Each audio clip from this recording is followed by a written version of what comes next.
بسم اللہ الرحمن الرحیم۔ السلام علیکم ویورز، امید کرتا ہوں آپ سب لوگ خیریت سے ہوں گے۔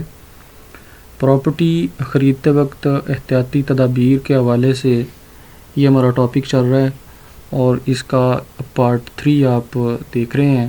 جن دوستوں نے ابھی تک چینل سبسکرائب نہیں کیا وہ سبسکرائب کر لیں تاکہ پارٹ 1 اور پارٹ 2 جو ہے وہ دیکھ سکیں۔ تو ویورز، پراپرٹی کی ویریفیکیشن کے بعد جو نیکسٹ پروسیس ہے وہ ہے کہ اسٹامپ پیپر کی خریداری۔ تو اسٹامپ پیپر کی خریداری کے لیے آپ نے جو ہے وہ بینک میں اس کی فیس جمع کروانی ہوتی ہے۔ ایگریمنٹ کے لیے وہ پنجاب بینک میں اس کی مخصوص فیس جمع ہوتی ہے۔ جو بھی آپ پراپرٹی خرید رہے ہیں اس کی مالیت کے حساب سے آپ کو ووچر جو ہے وہ نکال کے دیا جاتا ہے بینک کی طرف سے، اور وہ پھر بینک میں فیس ڈپازٹ ہوتی ہے۔ تو جو پراپرٹی سیل کرنے والا ہوتا ہے اور جو پرچیزر ہوتا ہے وہ ان کے واچر کے اوپر نام جو ہیں وہ مینشن کیے جاتے ہیں۔ تو وہ جب اسٹامپ پیپر ہم بینک سے وصول کرتے ہیں تو اس کے اوپر یہ ساری ڈیٹیل لکھی ہوئی ہوتی ہے کہ پراپرٹی سیل کرنے والا کون ہے اور پراپرٹی جو ہے وہ پرچیز کرنے والا کون ہے۔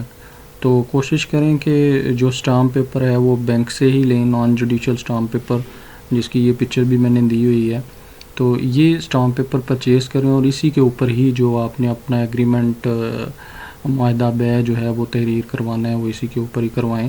اس کے علاوہ جو اسٹامپ فروش ہیں، اسٹامپ پیپر نہ میسر ہونے کی صورت میں وہ بھی جو ہے وہ ہو جاتا ہے، لیکن کوشش کریں کہ آپ کسی بھی جو ہے وہ پیچیدگی میں الجھنے کی بجائے جو ہے وہ اسٹامپ پیپر جو ہے وہ بینک کا ہی پرچیز کریں۔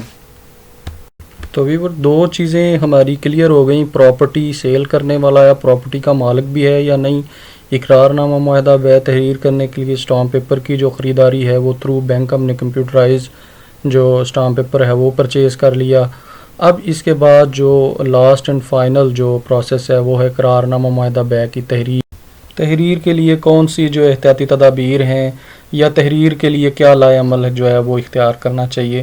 تو اس کے لیے ویورز ہم اسٹامپ فروش جو ہے اس کے پاس جاتے ہیں یا عرضی نویس کے پاس جاتے ہیں، تو اس کو ہم اپنے جو معاہدہ ہوتا ہے جو پراپرٹی کے حوالے سے ہوتا ہے اس کو بتاتے ہیں، اس کو متعلقہ ڈاکومنٹس دیتے ہیں، جو فرد ملکیت ہے یا جو بھی ریکارڈ کی فرد یا جو بھی رجسٹری بیع نامہ وغیرہ یا مختار عام جس کے تھرو وہ سیلر جو ہے وہ مالک ہے، تو وہ پھر ایک جو ہے وہ اقرار نامہ معاہدہ جو ہے وہ ڈرافٹ کرتا ہے۔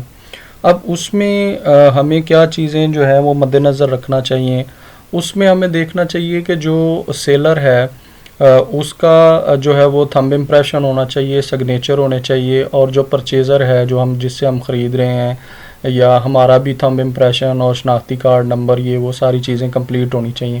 اور جو سب سے اہم چیز ہے، اقرار نامہ معاہدہ بیع کی تکمیل جو ہے وہ آپ کے پرچیزر کے سائن انگوٹھے سے اور جو سیلر ہے اس کے سائن انگوٹھے سے تکمیل نہیں ہوتی ہے۔